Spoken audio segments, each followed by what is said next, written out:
Hey everyone, thanks for tuning in for another TACK webinar. So excited for today's conversation. My guest today is a longtime friend. I got to know Doug. Man, how long has it been, Doug? Holy cow. I think 2015, like 10 years, basically, I think. You You haven't were, you you were haven't changed at all. You look exactly the same. so you. Oh no, I no, got a no. little bit, my hair is a little bit grayer. I got the gray right here, but you were at HubSpot in 2015, right? Oh yeah, I joined HubSpot in 2010. Okay. So yeah, I think it was 2015. It was at a partner day, and I remember we were talking about you were talking about cars, bubblegum, and Sales Hub. That sounds about right. Yeah, like how everything, even when you buy a pack of gum, can be distilled down into these three stages of a Yep, buying experience. yep, yep. Yep. Okay.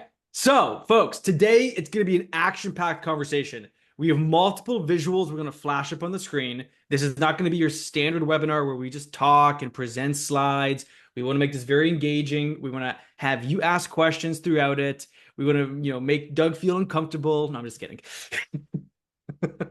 Tell you what, in 2024 isn't uncomfortable like the standard state of being for for most places. Fair enough. Let's flash up the first slide though. So Doug, and I go way back, so we're gonna have some fun with this.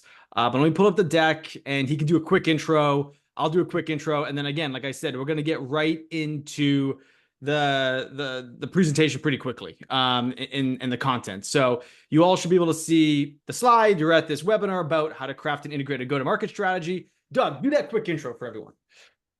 Yeah, so I'm Doug Davidoff.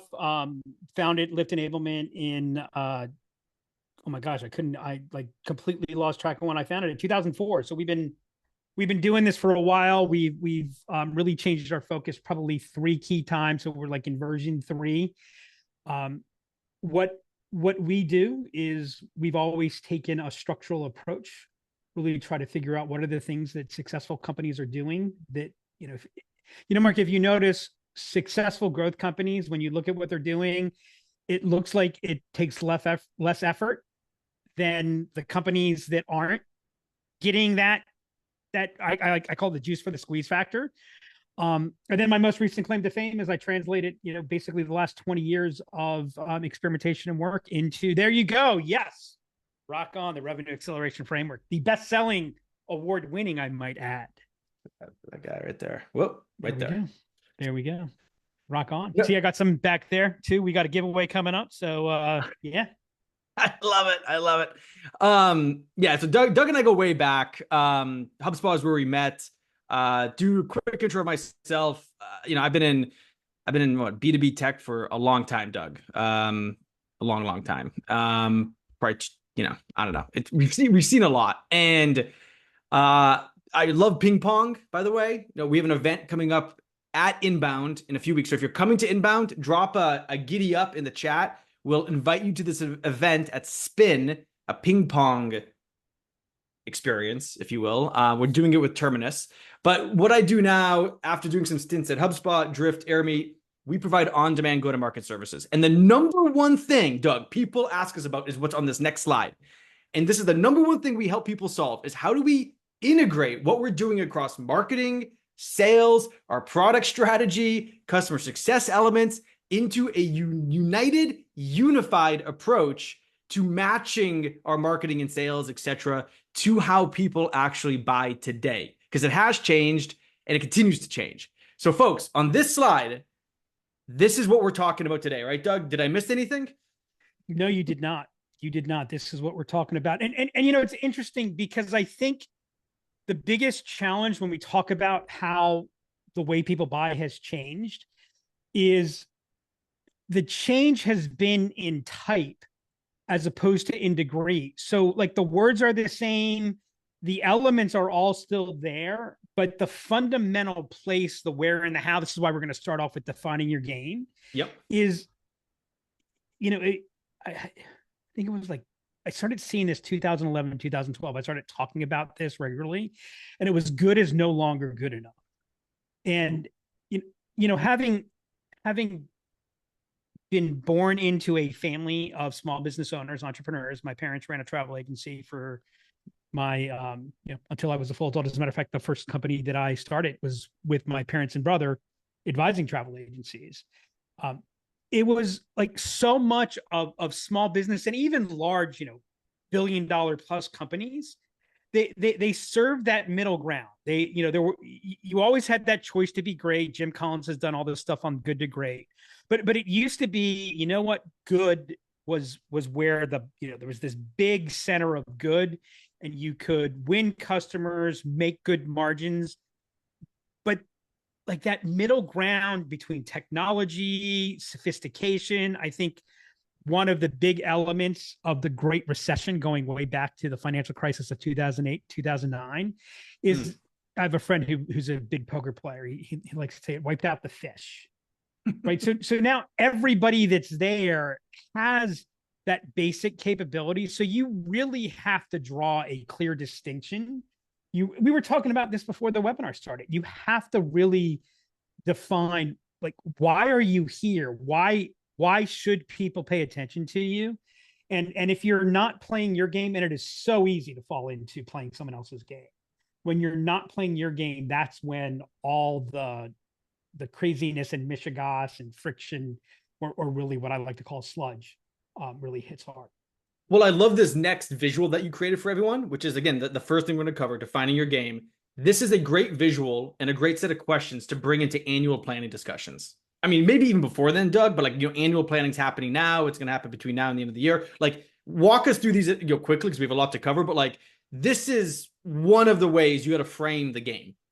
Yeah. And by the way, at the risk of sounding like a commercial for a moment, I really dig into some of these questions in a full way in the book, right? So, when I talk about go-to-market strategy, one of the things that I talk about is, what is your sales model and what is your economic model? Those are core parts of your business model, right? How do you make money? What type of money are you making?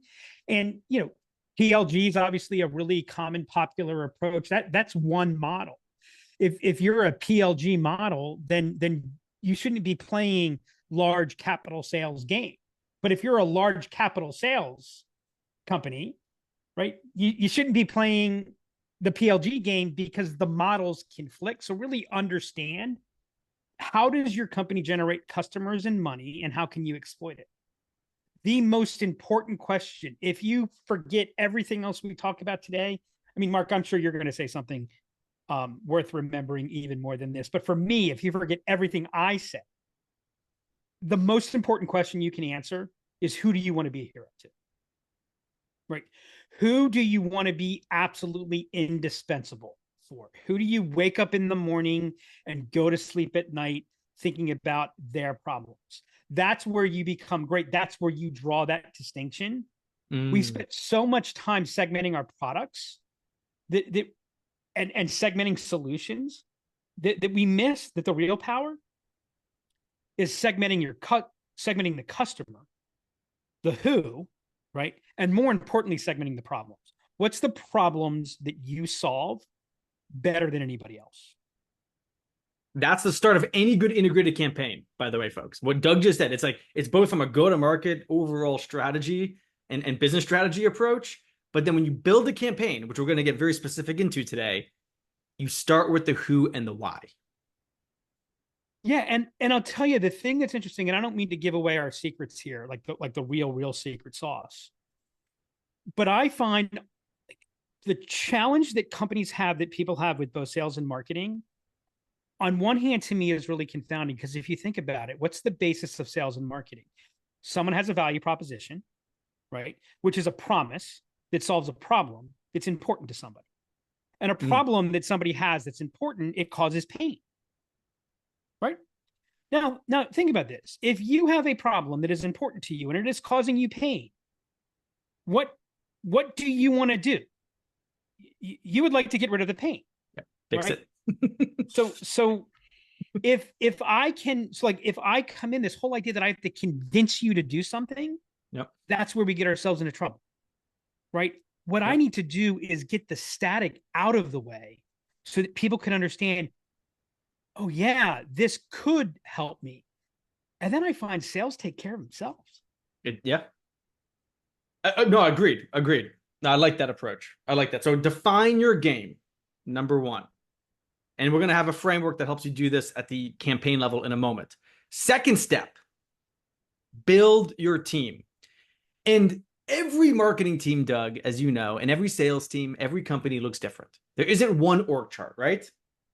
It's not, every single one looks a little bit different. They rhyme, but they're different. So instead of showing you like, oh, here's like the typical teams, we all know what the typical teams are. What I did instead is I actually went to Forrester, and I do like some of the stuff that Forrester produces, by the way. Mm-hmm. So shout out to them. They have this layer of go-to-market architecture that I find to be very interesting as it relates to even what you just said in terms of defining the game. So you can see on the left here, they have market strategy, buyer strategy, engagement strategy.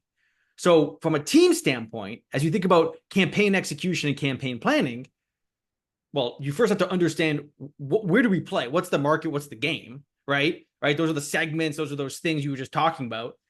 Then you have to understand the buyer, right? And that's then starting to get into the campaign level, right? Right. Now, what campaign are we building for what buyer, and who in the company needs to be part of that campaign? Is it all of marketing? Is it some of sales? Is it like the AMs and more like people who own the relationship with the account because it's more of a customer-centric campaign versus new business campaign? You know, what are the customer problems now or pains that are different than when they signed up with us, right? And then the third layer, engagement. Who's going to engage with them? Is it just marketing? Is it sales? Is it executives that need to engage? How do we engage with them? And that's where you get into customer journeys. That's when you start to talk about tactics, channels, offers, those things. But a lot of people think, oh, a campaign, it's just channels and offers. And they miss these other layers and how to think about the team from the internal who should be participating and helping you build the campaign, execute the campaign, and measure the campaign. That is so important. And again, that's why we called it as the second step, because how you do this will then ultimately start to get into this next slide. I'll briefly show it, but then we'll pause, which is then like the customer experience, right? Like the customer experience, the front office, the back office. So we'll pause here, but Doug, anything you want to add before we move on? Yeah, we're going to dig into this in more specifically in a few slides or in a few bullet points. But I think this gets into the difference between managing the complex and the complicated. Yeah. But I think one of the places that people miss, I see this happen all the time, especially and when you said let's do integrated go-to-market strategy, I was like, I'm there. Is I see marketing, they're doing this great job. Sales is doing a great job. What's happening is they're operating in separate ecosystems, for lack of a better word. And what like so marketing might be implementing something and sales doesn't need to play a role, but sales is impacted by that, or customer success is impacted by that. You know, one of my favorite business quotes of all time comes from Peter Drucker. He said, it's rare that businesses go out of business because of starvation. Yeah. They're far more likely to go out of business because of indigestion. Right. And not so enough focus. Not enough focus. Yes. Correct. Yeah. Correct. You know, one of the points I make in the book is we've talked about it wrong because we keep talking about do more with less. And the reality is the success formula is do less with more. Right. And if we focus on those things and we think about and we consider who are the users of it, who's doing it, but we also need to think about who's impacted by it, how are they impacted by it, and then who impacts this, right? So again, thinking through that whole journey and that process is what really leads to greater velocity, bigger impact, more juice for the squeeze. So do we want to move to the visual on the customer journey map alignment now, getting into the third thing you need, or do you want to pause and take a step back? Like pop up the customer experience slide again, because okay. I want to. It's a metaphor that I love. Here we right? go. And I think the theater is a great metaphor for what we do. Right? What do we want? We want a great customer experience. Well, what's a great customer experience? It's a standing ovation. I'm seeing Bruce Springsteen for the 49th time on September 7th. Mark, I'm wow down. I'm excited to it. I love The Boss. Right? Amazing experience. How about that? How would you like to have somebody who's going out of their way to see you for the 49th time? And I'm not even like I'm not even in the top 10% of Springsteen followers. What? That's the, oh yeah, I know people who've seen him like 500 times. That's an amazing customer experience. That's what triggers word of mouth. That's what drives that proverbial flywheel. Well, what creates that customer experience? It's the front stage. What are all the things that a customer sees, feels, touches, or smells? Anytime they touch us, that is a front stage experience. Yep. We'll talk to any performer that does an amazing job. Read Bruce Springsteen's autobiography and listen to how he talks about his backstage, the people who put him in a position to be successful, the guy who tunes his guitar. We've all seen this with other bands. Part of the show is Bruce changes guitars, and he's like, almost 80 years old as he throws his guitar across the stage, and his guitar roadie throws the new guitar to him. They're catching it, they're plugging it in. Like that backstage is what enables the front stage to perform so well. That's why RevOps is so important. RevOps is a backstage discipline. And then all the other elements of the business, it's by having that and looking at it holistically. That's how we drive that superior performance. And that's how we're able to deliver on this next slide that is not going to be new to anybody. Right? We've all seen this. It all makes sense. And this is just an example of a customer journey alignment map that we've done. It basically breaks down each part of the process. Who are the teams involved? Who's primary? Who's secondary? What's happening? Like, what's the operational element? Where does marketing become sales? What are, like, all of this? Candidly, it's not hard to put this together.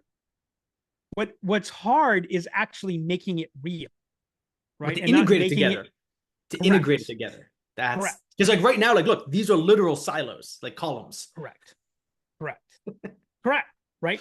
And Mark, I think silos get a bad name. Right. I think we need silos. Right. I think specialization brings efficiency. We're going to talk about efficiency.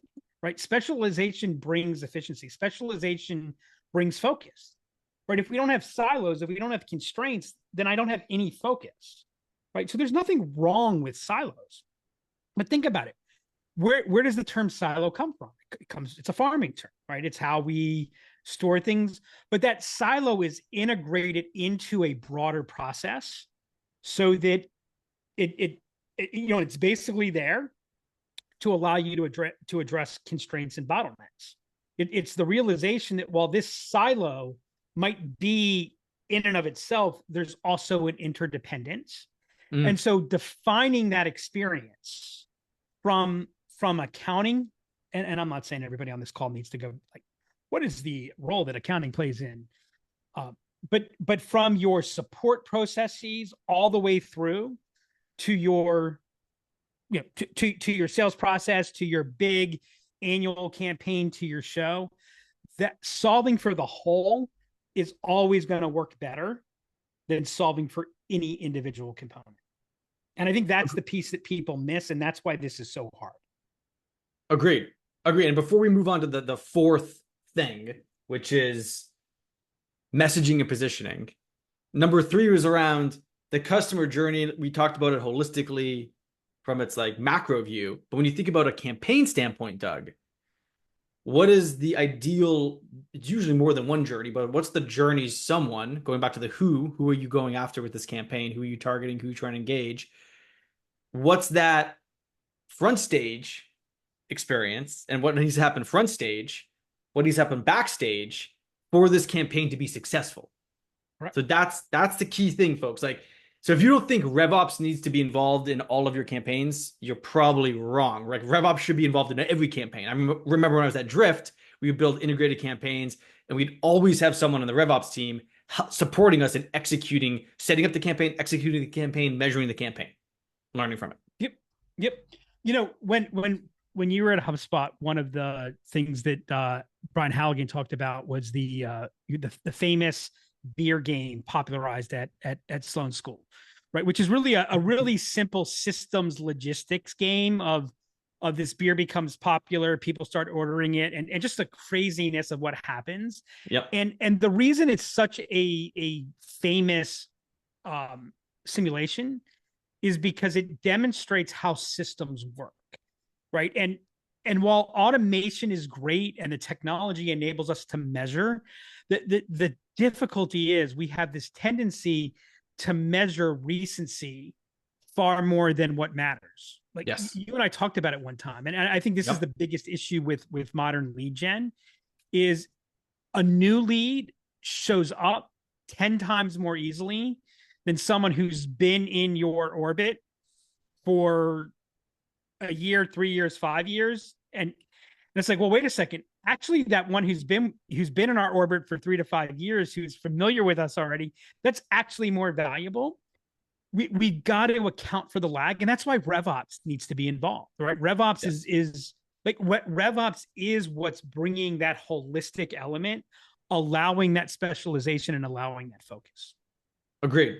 All right. So let's move on to, and I think systems are a good thing, by the way. Like systems help with creativity when designed correctly, and they help get to outcomes faster. So let's go now into campaign planning and then execution. So one of the most important things, Doug, when it comes to a good campaign is the story. Like, what are you saying? Why are you saying it? How do you say something? So this next visual, this next graphic, and by the way, everyone is going to get the slides emailed to them after, probably tomorrow. But if you want to take screenshots, be my guest. This is one of my next favorite visuals that we work with a lot of our customers on, which is product marketing. Is an aspect of this, but this is bigger than product marketing. This is bigger than brand marketing. This is going back to that idea of how do you activate a holistic customer journey? And then how does each one of your campaigns fit into it across the right touch points? So this example comes from my time in AirMeet. We built a brand level messaging platform around join together. Like AirMeet's brand promise is we're going to help people join together online through webinars and events. Join together. Solution positioning, sometimes known as category or solution. We created this new kind of category called event-led growth. So we're trying to evangelize it, right? So it's like, well, how do people join together, and how does that actually help a business or ICP or businesses? Other things obviously made the ICP up, but like, how do you use events to grow your bottom line, become more profitable, more efficient, and grow? Then it's like, hey, how do we tie in our product, which we named the Event Experience Cloud, into this story? And then from there, when you think about features, and a lot of people think features and products, and they don't think of them sometimes necessarily correctly. But like when you think about the features in the product, hey, how do you use event signals as a way to grow, to also then help you get the right people together to ultimately help them achieve their goals? And then at the very bottom, when you land the plane, you need a place to land the plane. What is the ultimate value that a customer can expect to see when they use AirMeet, right? Because like at the end of the day, if you're not talking about value and you don't have a value-based messaging framework as part of most of your campaigns, and not every campaign needs to have this, but most of them do, like you're missing a critical element of like tying back the problem, the pain, the promise to the outcome, to the result. So I'll pause there. Not every campaign, by the way, has to go through all levels of altitude. No. You could have just a brand level campaign that then triggers into a solution level campaign, that triggers into a product level campaign. And you could do for different audiences at different, right? It's a whole like three-dimensional matrix, Doug. But I think the story of your campaign, that's the point of this slide. You need a story. You need to say something worth saying. Yeah, I think what's brilliant here, and by the way, Mark, I've always loved your ability to name things. The the beauty of this is you need to do this organization, right? This is what enables those silos to work as one. Because even if I'm doing just a brand positioning campaign, or I'm doing a feature positioning campaign, like whatever you're doing, understanding where it fits in the picture. This is the fundamental problem with outsourcing, right? Someone hires some lead generation group, or we jump on the SDR bandwagon or the AI SDR bandwagon, and all of a sudden these messages start flying out that aren't taking this into account, that aren't restricted. Having just written the book, I learned the hardest thing. Like I knew this, but I experienced it. What you put in the book isn't what makes the book great. it's what you take out. Ooh, Right. that's a quote. And what the great authors will tell you, and I'm not saying that I'm one of the great authors yet, what the great authors will tell you is it was only when they sacrificed like their favorite part of the story, their favorite part, that enabled the story to take hold. Like that's what creates that velocity, that synergy. And we were talking about it before the webinar. I'm not going to mention the company, but this is a company that built itself on an amazing brand position, an amazing story, right? Whether you were ever going to buy from them or not, you told their story. Yep. Right. And all of a sudden, I don't know what their story is. Vaporized. Yeah. And not good. I'll give you an example of the story that went bad, and you're now seeing it again. And then I just have to share like the greatest, like you'll know you have your value positioning nailed down if you ever get it to this level. So look at Starbucks, right? Starbucks, the first time Schultz retired, like all of a sudden this, like that brand positioning stopped being the driver. It started being like the why started to disappear. And in the first 2 or 3 years, everything looked good. Revenue numbers up, margins up, costs down. Yeah. But then suddenly it wasn't what it was. They got back to performance, but they've never locked it back in. And now you see they just, spent how many millions of dollars to hire a new CEO. And, that's an example. Like, what is Starbucks? It's lost its story. Oh, I'll give you one more good example because we're halfway through the conversation. We've covered 4 out of the 8 topics. I'll give you one more example. I'm going to actually throw this. I'm going to find it really quickly because I'm talking about this actually in a podcast recording I'm doing right after this. Nike, I think, is an even better example. And here's the link, everyone. And hopefully this doesn't distract you from our webinar and the conversation, but take a look at how much enterprise value and brand destruction Nike has done over the last 5 years. It is mind-blowing. Mind-blowing. So anyway, we've covered. Go ahead. I have to say this because you know what? Like the sad part of seeing that, I haven't clicked on it, but I know what you're referring to, is they followed the instruction book. Well, they listened to SaaS marketers. Right. That's a bad idea. To measure everything. It's a bad idea. And suddenly the brand disappeared. By the way, I got to give you the value positioning. You have it nailed. If you can get it to this, I'm curious if you agree this is the greatest value positioning of all time. Yes. When it absolutely, positively has to be there overnight.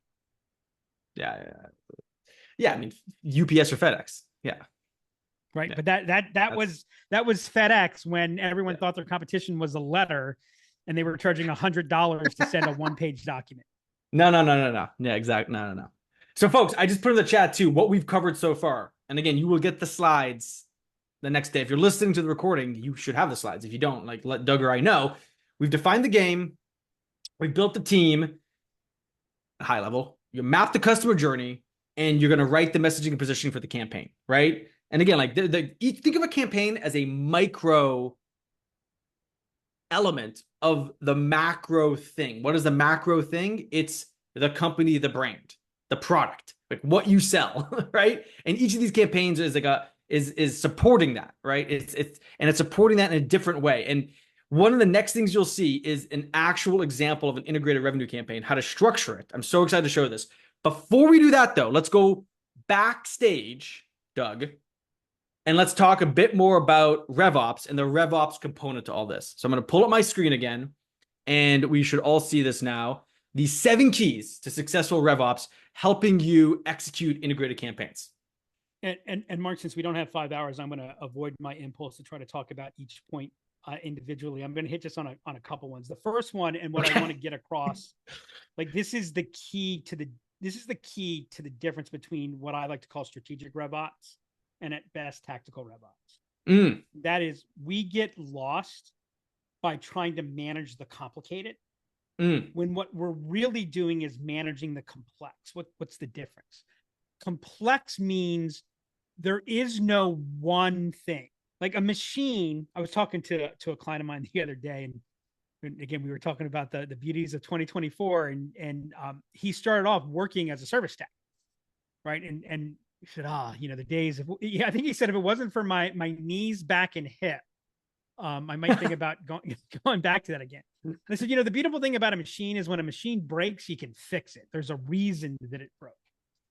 The challenge when we talk about marketing or sales is they're a system of systems, right? So when we pull one thing out, like we take email marketing, we pull it out, we go, oh, we're going to fix our email marketing. Well, when you change your email marketing, you're changing everything else, whether you realize it or not. And to really blow your mind from a space-time continuum, when you change one thing, you're changing its predecessor cause in a complex system. So it's not just what happens after that. So really, it is why change less. I learned this when I was a financial advisor. The best investors make fewer trades. By the way, the best poker players fold more often. They play very specific hands. So understand, manage the complexity. Again, you're managing for the holistic, for the total. Okay. The second key thing that I'll talk about is, and it connects so well to the frameworks that you're sharing and what we just talked about. Identify your crucial waypoints. Yes. Right? We're sailing from Annapolis. Yep, Mark, I'm not going to Maine. I'm an Annapolis guy. We're sailing from Annapolis to Barcelona. No one charts their course as a direct route from Annapolis to Barcelona, right? No. Because what do they have to do along the way, Mark? They have to tack. You got to tack. See what I did there? Oh, that's clever. Right. You identify your waypoints and you go from waypoint to waypoint. And by the way, if you've got stormy seas and things are really disruptive and complicated, you shorten your waypoints. Yes. When the skies are clear, you can lengthen those waypoints. Right here's an interesting statistic. I don't know that this is 100% accurate, but it's close enough. Did you know that a plane, when you fly from point A to point B, a plane is off course more than 95% of the time? I did know that. I used to fly. I used to be a pilot. So yeah. Right. I mean, so right. That's what it's about. And then the last thing on that is I love the idea of building a cross-functional friction review team. Yes. Because by the way, the problem's not friction, it's sludge. Sludge is the behavioral term for negative friction. Because remember, everything of value is friction, right? If we didn't have friction, our cars would spin off the road the moment there was a drop of rain. One person's friction is another person's value. One person's friction is another person's critical element to ensure we don't make a mistake that leads to a bad customer engagement or whatever the case may be. Really understanding how those things work together, and you start thinking about your revenue generation process as a manufacturing process, not just a single step. Those are the keys to building your backstage. You're gonna beat me in the quotes of the day. That was philosophical right there, Professor Davidoff. No, I love it. So we're like guys, folks, we're like right on time. The next stuff we talk about, a lot of it, I'm just gonna flash this up because we got a couple more visuals, Doug, right? You can find inside of our community TACK Insider. So you can see this on the screen now. Like the next thing I'm going to show right after this visual is one of the favorite things that people I see. Actually, Emily, or I think she just left. Emily's an Insider member. The people who join TACK Insider love these templates. We have like 250 templates and tools inside this community, Doug. This one right now, I'm going to the next slide, is one of the all-time most clicked. And there's a lot of resources we have about it. But this to me is how you now take all the stuff we just talked about and actually put it into action. This, by the way, it's 5 layers. A company that is just starting off, like you do not need these 5 layers. You might have 2 or 3. This is for a company. This example comes from a company that's doing 150 million in ARR, Doug. Pretty big. 700 employees, global-ish. So they have a brand brief. Right. So the thing we're not going to talk too much about today, we do talk about it a little bit on the next slide, but for every campaign you create, you need a brief so that your RevOps team, your marketing stakeholders, your sales stakeholders get on the same page. Like you need a document that brings all of this stuff together. The who, the why, the what, the how, the where, the when. For a brand brief, this is more like the brand positioning framework. how does the brand sound? What is the brand archetype? Brand. What's the brand promise, story, all the stuff. Then, in this example, Doug, it's the segment. Which segment are we going after? And this could be very specific or very broad, like mid-market, right? This could be, all of mid-market. But in this case, we've narrowed it down with the third layer, vertical. And in that case, we've narrowed it down even more to the audience. And know what we did here? Take a look, everyone, on that fourth row, accounts. So this is a campaign for a specific set of accounts, for a specific vertical, in a specific segment that ladders and feeds and uses the brand story, the brand messaging framework, if you will, as a foundational component to it, right? Going back to the levels of altitude. And then what we did is said, hey, wait a minute. This is not just something that marketing is going to do. The activities need to be outlined from a marketing and sales standpoint. So for each of these different audiences, based off the accounts, and this is a classic account model, not lead model. So some account-based marketing, Doug, I don't know, we'll call it whatever you want, just good go-to-market. You have things that marketing is doing on like creating offers, activating channels, et cetera, and then sales is doing outreach and follow-up. They're not going to just follow up with the leads. They're going to do some proactive things on the outreach side, right? And it's coordinated, it's orchestrated. I'll pause there because even the simple graphic, there's so much to unpack. And let me know if you have any questions about it, anyone. But this is the foundation to how you build a campaign. Anything you want to add, Doug? Why don't you tell everyone, because I know some people will be asking, you have unaware and aware, you have pre-MI and MI. So MQ and SQL, I think, are more popular. Why don't you tell everyone what MI is? Oh, yeah, I should have defined that. Marketing interested. So basically, they've given us a signal that they're interested in something that we think is relevant to saying, and I honestly think you could call this whatever, but are they showing some type of intent? Are they not showing some type of intent? What do you think? Because I know you have opinions on this. Yeah, and well, I think it's really dependent upon your business. If you're selling a CRM, I think intent really matters because it's a very clear category. There's very clear defined existing demand. The attributes are there, et cetera. I do think that intent tends to be the tail that wags the dog. Yep. What I love about the model that you have here, and when you were at AirMeet, you and I talked about this a lot, is it's about engagement before anything else. Yes. And engagement comes before intent. I did a podcast on the RevUp show a couple of weeks ago. It's not out yet, but it was a rant on someone calling the death of MQL, and they're just calling it something else now. And going back to your marketing interested, you could call it whatever you want to call it. It's just good go to market, and you're defining those segments. I do think what you point out and what is missed too often. I remember when we started doing sales development, as part of our inbound strategy, we were offering that service. We actually called our outbound approach the inboundy outbound approach, which was the outbound was a very educational, very value creative approach. Because I think what people miss, there's a way that outbound can be can create value. And I think people miss, especially in larger sales or more complex sales, that content is super valuable. But content alone doesn't cause somebody to take action that wasn't already taking action, doesn't cause them to change course.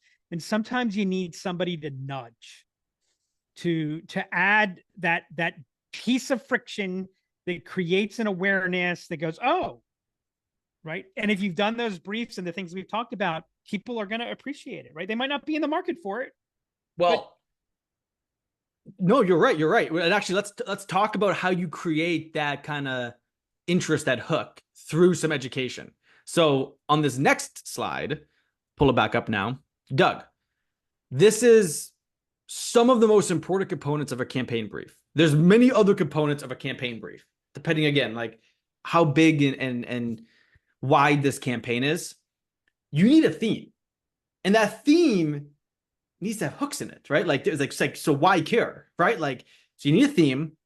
One of the most important things people overlook when they design campaigns is this next one: trigger event. What's the thing necessitating the need for a campaign? I'll give you some examples. New competitor. new competitor coming in. But we got to do something against this new competitor. So we need to figure out how we can make sure this new competitor doesn't start eating our lunch. I remember this with Drift and Qualified. Hey, product launch, trigger event. Big event, inbound. The event's coming up. I hope to see many of you there. That might necessitate a need for a campaign, because why would you just do that event and then not continue the message, the excitement, the engagement? Like, that's kind of silly, right? So anyway, you need a trigger event. So that trigger event's got to be pretty big. What's the objective of the campaign? And that should be measurable. Audience, super important. Like, who goes back to that other slide we just looked at, right? What's the segment? What's the accounts? Like, it could be literally, I've seen campaigns, Doug, you probably have as well, that are going after literally 50 accounts. Yep. And then I've seen campaigns that are going after basically the TAM, which I don't know. I mean, maybe it's good, maybe not good. I don't know. But like, very broad or very specific. The messaging of that campaign, the offers. So there's, again, in TACK Insider, there's a great set of briefs for different types of campaigns, brand campaigns, product campaigns, solution campaigns, event briefs to help you run your event. But if you don't put this on paper and get people aligned, we're going to talk about measurement next, which is one of the next pillars of creating integrated go-to-market. How is RevOps going to help you? How is sales going to know what's going on? How are you going to tell that to your executives? Like, here's why we're spending $150,000 on this campaign. And by the way, budget is one of those things in those briefs. What is the budget for all this, and how do you allocate budget? Like, I don't know. I mean, you're going to be in a tough situation when you justify what you did. So what's a good example of a trigger event for, there is no specific event. So I'm a HR information system, and, we need to, we're looking to run a campaign. Like, we want to, we're supporting our go-to-market effort. There's not a new competitor. There's no specific event. There hasn't been a change in regulation. How would you go about that for just kind of your ongoing campaign? What would be a good example of a trigger event? That's a great question. So two ways to think about that. One is you will create your own trigger events by setting goals. Like, oh, we have a pipeline goal of this much money. We need to build a campaign to go hit that pipeline goal. That is a trigger event. The other thing, so if it's not just like from a goal standpoint and like you're either behind or you just set a new goal, that can necessitate the need for something. It could be called an always on campaign. This campaign's always running because we want the market to know that we do this thing really, really well. It's highly differentiated. It's like 50% of the deals we win against this thing. Let's make sure people know about that. So it's always on. So that's why I would answer that. So one of the things that I've advised, and I tend to do it more on the sales side of it, but where I've advised a lot of organizations that I think fits this. Yeah, I refer to them as wedge offerings. So, a CRM assessment. You remember HubSpot used to do your inbound marketing assessment. Yes. Right. And that's kind of an always on, because what's always on for you is an event for the person once they hit that realization of, wait, we need to think about something. I like that. I like that a lot. So we got like 10 minutes. Let's, I want to pull up a few more things, Doug, because this next one, and it's going to, the next stuff is going to be about like what we need to measure and like why you fail. So how do you deliver performance, measure what matters, avoid the pitfalls? So let's just quickly flash up, and you keep me on time here, this one, because I find when I talk to executives, specifically even CEOs, when I explain it in these terms, everything kind of just clicks. And they're like, wait a minute, like, where can I see all this for my business? It's these 5 things. This is it. Yep. But it's like, oh, sure, it's easy. But like, when you think about this, like, imagine all the dashboards and places where all this data has to come from, or like it's almost mind bending, right? Even for our small businesses, but it's volume, conversion rates, velocity, value, cost. That's how you measure the efficacy of a campaign or really anything that you do. So for you, Doug, from a RevOps standpoint, like, where does RevOps start? Do you always start with volume, or is it dependent on some other factor when you think about campaign execution, campaign planning? Do you plan this as part of your campaigns? In terms, I mean, you're going to set goals, but like, what do you measure all these things for everything? What do you think? So The funny thing is, the one that we measure probably the least here is volume. Interesting. And the reason for that is that, like, there's somebody who used to do, or who still does, outsource SDR work, very, very well known. I'm not going to name names here, but he has said multiple times that conversion rate's the most overrated metric because you're just solving for X. He's a very volume person. The challenge when you take that approach, and this is what scares me about, I don't mean to get on a tangent, but this is what scares me about the whole AI thing. By the way, the one issue is it's not really integrated. It's looking beyond what you're doing, beyond your game. But you're in this solve for X. And so I might drive a short-term number, but I'm burning, the term became you're burning your TAM. The two things that we focus on the most are conversion rates and velocity. I'm going to skip to this, which is kind of related to this slide then, with this visual. Correct. This one right here. And by the way, what we look at too is early conversion rates, because when you look at, like, our goal with sales and marketing, it's an influence game, right? The place where someone is open to influence is before they've decided on what they need to do. So how can I generate, if you think about what conversion tells you, it tells you what the volume is.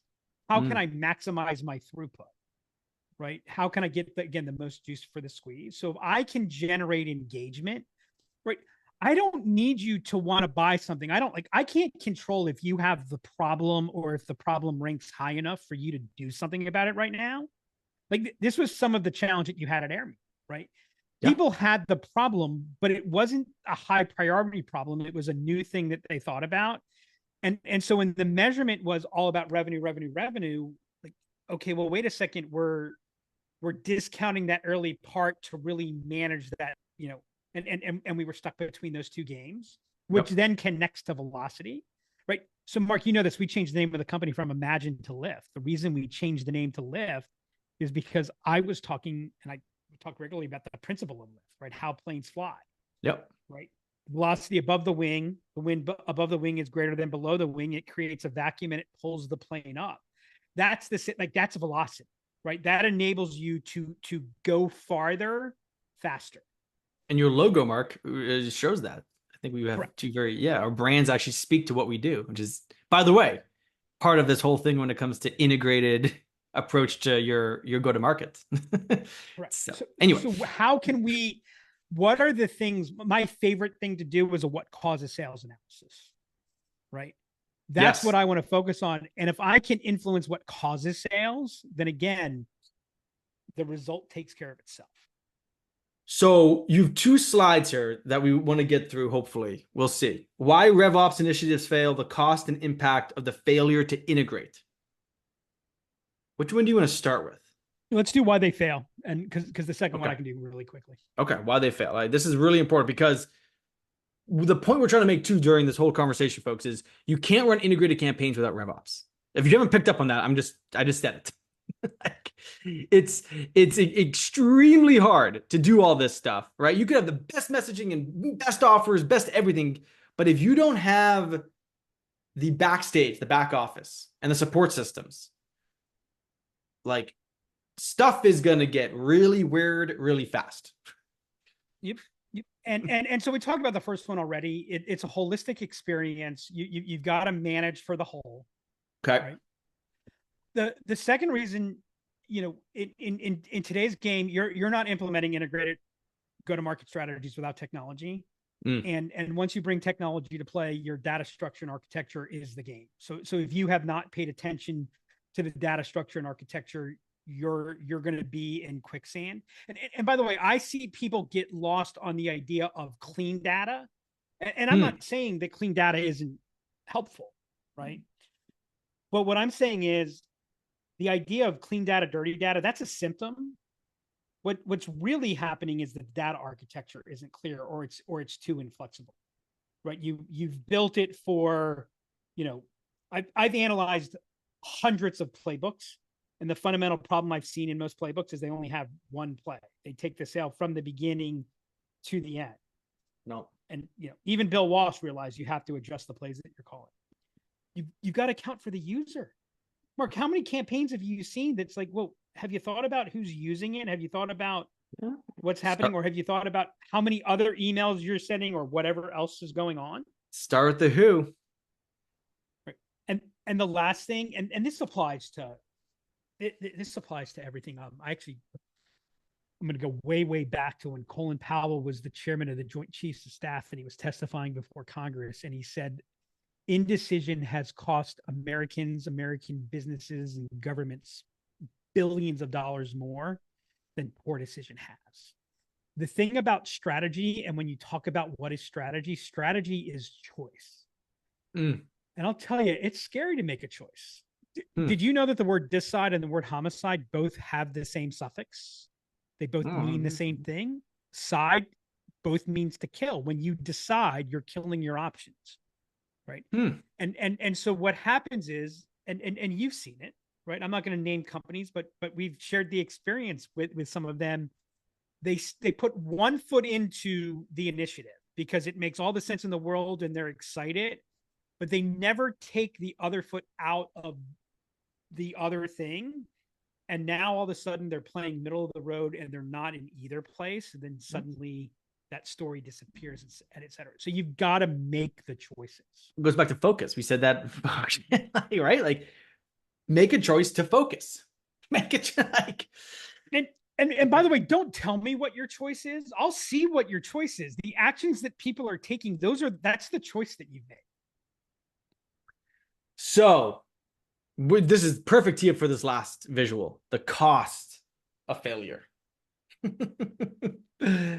So hold on, wait. So let me ask you this though: 19% drag on growth rate and profit margins when you fail to integrate. So what does that mean? Like, you put more color to that stat. That's I mean, that could be at scale. Going back to the volume, if you're talking about $100 million business.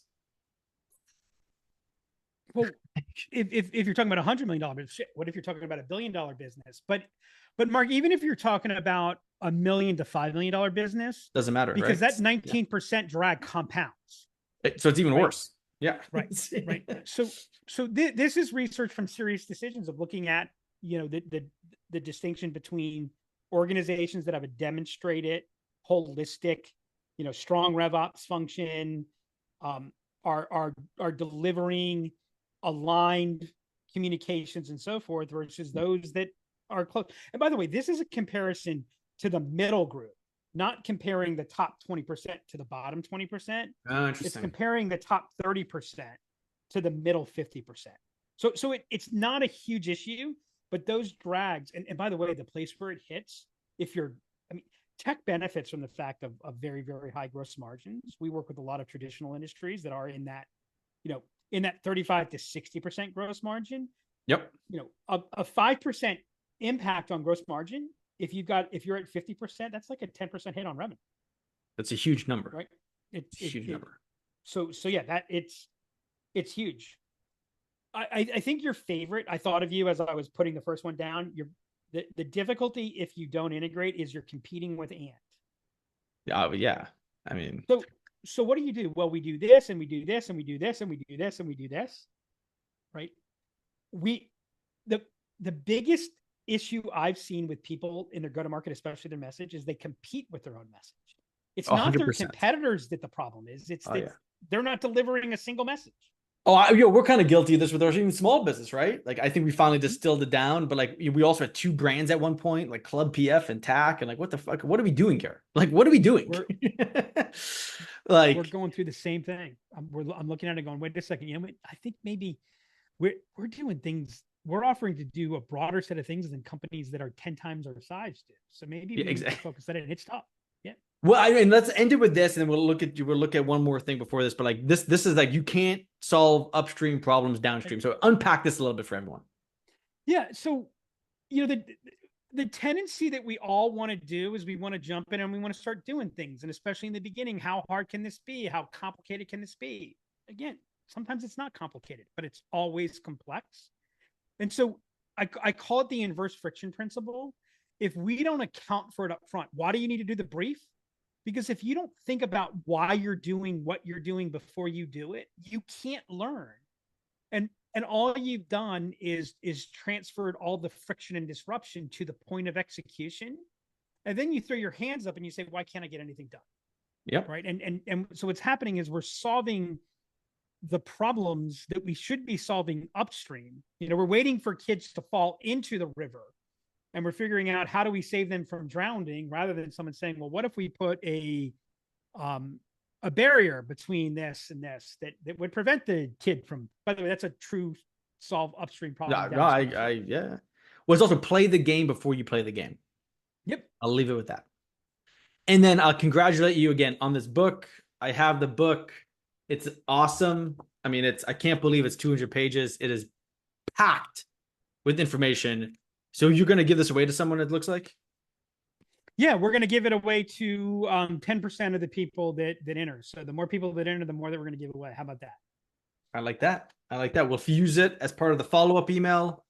If you already have the book, let Doug know what you think about it. Doug, it's not easy to write a book, so congratulations. This is awesome. It's funny though, Mark. I've had some people who know me. He said that they were surprised that I wrote a book and it was only 241 pages. You have a good editor. Folks, thank you so much for joining us today. If you have any follow-ups, let us know. You can find us on LinkedIn. We had a lot of fun with this. Hope you enjoyed the conversation. We tried to make this very interactive, engaging, and not boring. So appreciate that. Again, thanks everyone. If there's anything that you want to get off your chest really quick, let us know in the chat. We can hang out for a few minutes. Yes, Ruben, we will share the giveaway link, TACK Insider, everything in the follow-up email. It will come out. But we can also drop it. If you have the link right now, Doug, you can put it in the chat. If you have the link, maybe I can find it really quick. Hold on. I can probably get it. I got it too. I got a fast. You got it? Yep. There you go. You'll also get in the follow-up email though. Any final word that you want to leave the audience with, Doug? The thing that I've learned that is the precursor to your growth rate is what's your learning rate. Yes. Brief, act, adjust, brief, act, adjust. You do that, you repeat it, you look back and you go, how did we get here so fast? Love it.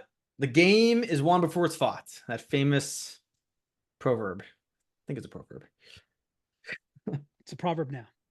Yes. All right, everyone. Thanks, everybody. Cheers. See you, Doug. See you.